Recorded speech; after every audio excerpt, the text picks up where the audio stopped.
Yo guys, what's going on? This is Final Lessons and Markifus. Yo. Bring you guys another episode review for Joker game. And actually a pretty interesting episode. We actually got to see one of the spies in action in France. So before we get into the actual episode, first and foremost, leave a like, subscribe if you're new, and get up in the comment section. Let us know your thoughts on the current episode if you're watching the Joker game currently. If you're not, go ahead and watch that. You can catch that on Crunchyroll and shit. But yeah, jumping into the episode. First things first, we learn about the name of the Elias. Is it called Elias, right?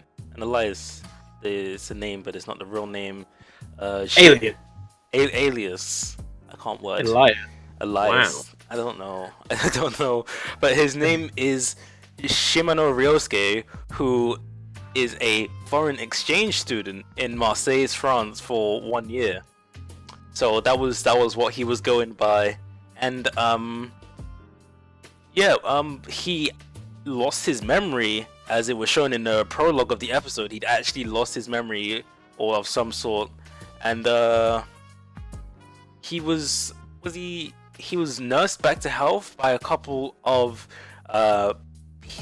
French people, I suppose that they're all French. Seemingly, in an essence, he went in to save this old lady who was tied to a tree because she was standing up against the Germans and she was being rude, essentially. Yeah. And he pulled her down. He was like, "We're gonna save this lady," and then he got battered in the head when a riot essentially broke out straight as a result of that event that he did. And he lost his memories of being a spy, which is not mentioned early on in the episode. It's just like, "Hey, Lamau, I lost my memories. Who am I? Who am I?" Because he looks a bit different and he's not quite as recognizable because all the characters look somewhat similar. I feel like that's a specific artistic choice to show how spies can blend in. Either way, continue. Yeah, so he's nursed back to health by these three French people. There's Elaine, Jean, and Marie. All three of them, they nursed him back to health. They told him that he probably has some kind of amnesia. They try and ask about like who he is and like his whereabouts, or just kind of like trying to get information on who he is. And like he wanted to answer, but there was just that thing in his subconscious, like all the spy training he did back in Japan, in his subconscious told him not to answer these questions, to go by the Elias that he went by. And it was actually kind of cool the way it happened, because it was kind of like all that rough training, it literally embedded into his mind to the point where even if he had memory loss, he would still like not give up valuable information that would expose his position. And yeah, I mean, it was fun to think about because it shows all the training from the first episode and the plate, or like how everything's supposed to stick together and mesh when they're on the field, shown by one person in the actual field, seeing how when they're separated, how they act and how they actually are supposed to act, which was fun to see because we didn't really see that in the first two episodes. We just had a bit of them working together on a small project and a bit of them working to become the spies that they are. You get little moments where they're like, here's some spy training stuff and whatnot throughout the episode, but it was interesting, that moment where we got to see the subconscious, because it shows how the spy training it was drilled into him. Yeah. So from there we went on and we went to the bit where they were like, Germans are outside and danger. So what did they do in that situation? Find weapons. What did they manage to find? Not much. But they did what? They found a gun, which was interesting, right, Amari? Yeah, they found a gun, and actually, what was funny about the gun was that the gun wasn't working, as in like the trigger was kind of lodged, like it was locked, so like they couldn't pull the trigger, so the gun was kind of useless. Ryosuke, which is the name we're gonna go by because that's his name in the episode. Ryosuke, he took a look at the gun. I don't know, he saw something in the gun, like he had an idea of why it was broken and whatnot, and he said he fixed it. He just put it back together and it worked. Like he didn't tell them what was wrong with it, and things like that. I think it was the girl Marie who asked what was wrong with the gun, and he was just like, I don't know, I just put it back together and it worked. Yeah, faulty engineering essentially is what he chops up to. Yeah. But they're trying to escape from the German army simply because they're the French resistance, so they're part of the resistance. They're resistant against the German army invading France and stuff like that. So Ryosuke wanted to give himself up, but that would have been a big mistake on his part, because not only would he have been killed, but they would have been captured and possibly tortured for information or something like that. So they would have had it a lot worse. So it goes against the spy code that they were taught. That was constantly mentioned. Just like it went back to his subconscious saying, "Don't die, don't die, don't die." It was just him and Purple Mist saying, "Don't die." Yeah, fairly interesting. Yeah, again, it just shows the training. It's like continue. Dying is like the worst thing a spy can do. So it's what they were taught in spy training. So like they ended up doing they kind of like they did some kind of like DIY weaponry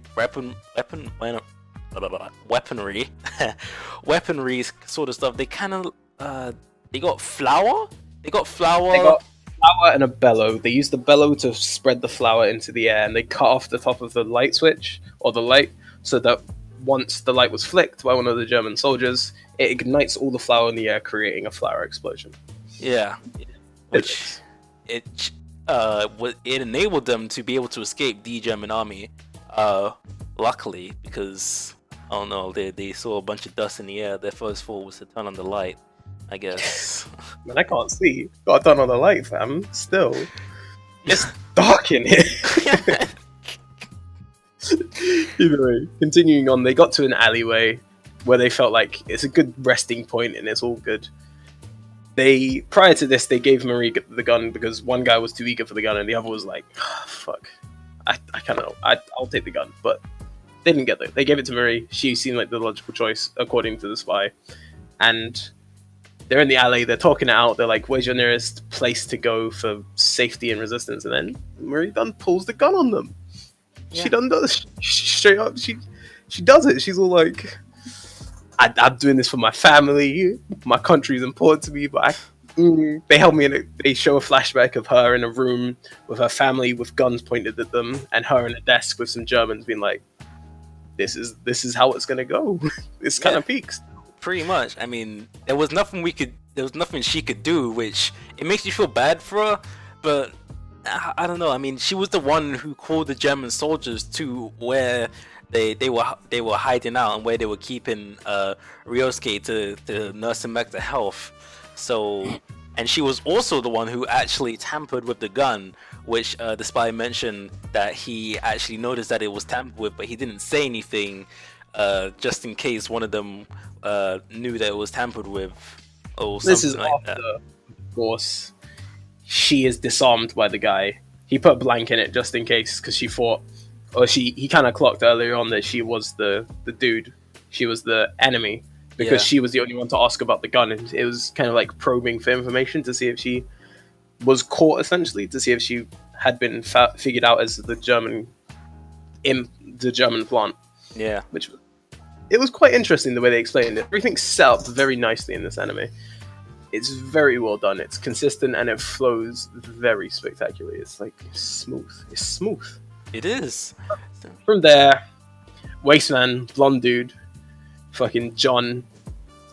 It's hard to say. Ryunosuke stops the woman Marie from shooting all of those guys because he put blanks in the gun, and then he went up to her and was like, "Hey, shoot me!" But he disarmed her. She shot the gun. Blank went off. Everything's good. He's like got her in a hold, essentially. Then, guess what? Blonde guy comes up, bashes him in the head, knocked out. But because of that, Ryosuke got his memories back. When he wakes up, he talks to Alan, who was also knocked out. And they have a good long conversation like, "Oh man, this is what happened whilst you were knocked out. Guy chose love over country. Speak. I'm going to go back to the resistance. What are you up to? I'm going to go do a thing. It's all good." Yeah. Pristine. He heads off into the forest, seemingly, where they go to a church. And he mentions there are 3 methods of contact. He doesn't mention what the first 2 are, but he gets to the third. He's like, this is how it's done.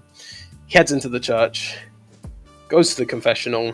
None other than Yuki Colonel Yuki is there, Yeah.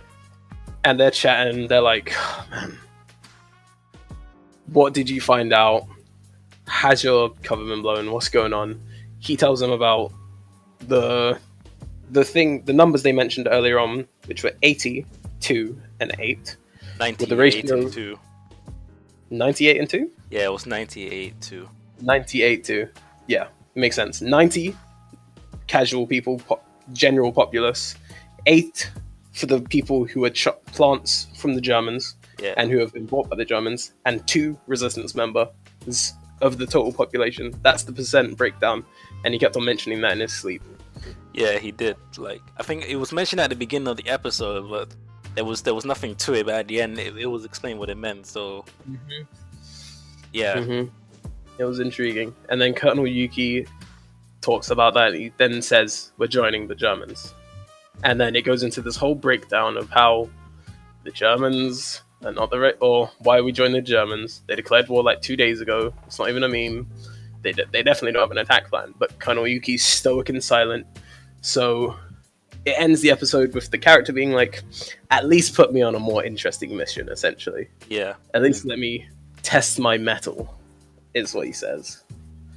Which is that was a pretty good way to end the episode. It sets up it shows what the spies can do when they're by themselves. Yeah. Which was exactly what we needed to see, because they're going to be by themselves for the majority of the story, and it's good to see how one spy can act.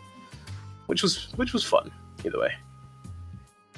I think that about covers it for It does. that. Opening's really good. Ending's even better. Oh yeah. Intro and outro, really good. But Fun. what do you think is your overall rating for the episode? I'd say at least a solid 4, if not 5. Because though it was interesting, it wasn't like mind blowing. It was good. It was good. It was definitely an interesting 24 minutes. I was entertained for the entire time, and it flew by because I was having fun. So Yeah. definitely a 4 out of 5. I'll give it that. What about you? Yeah, I'd give it the same 4.5 out of 5. Like, I really enjoyed it thoroughly. It kept you, well, I'd say it kept you on your edge, but it kept you guessing the episode. So it's like, what's 98-2? Why does he have amnesia? When's he gonna get his memory back? How did the Germans find him? And things like that. And like, everything was explained at the end, which is good. And then like, That's an interesting precedent, or interesting finality, or style to the story, let's say, because from now on it's going to keep us guessing. We're going to have to be figuring out things from the beginning of the episode and see how it relates to the end of the episode, yeah, which is going to be interesting. It's not something you commonly do in the anime, or in anime as a whole. Not something you regularly see. yeah, definitely. And go shit right there. Either way. But yeah, that's gonna go ahead and wrap up this review. If you guys did enjoy this review, please don't forget to leave a like down below. Subscribe if you're new. Definitely hit that subscribe button if you did enjoy this or other content on our channel. We do have a lot of more stuff planned for this channel. We are just getting started here on DeusOtakus. Make sure to look forward to that. And yeah, I mean, Marcus, you got anything else you want to say? I can't wait for the future of this channel. Definitely. It's going to be awesome. We're going to get on those old reviews. We're going to keep up with this week-to-week stuff. We're going to have top 10s, hopefully, eventually. Hopefully. We got lots of stuff planned. Big projects in the works for this channel. We are just getting started. Either way, we them DeusOtaku boys. We We out.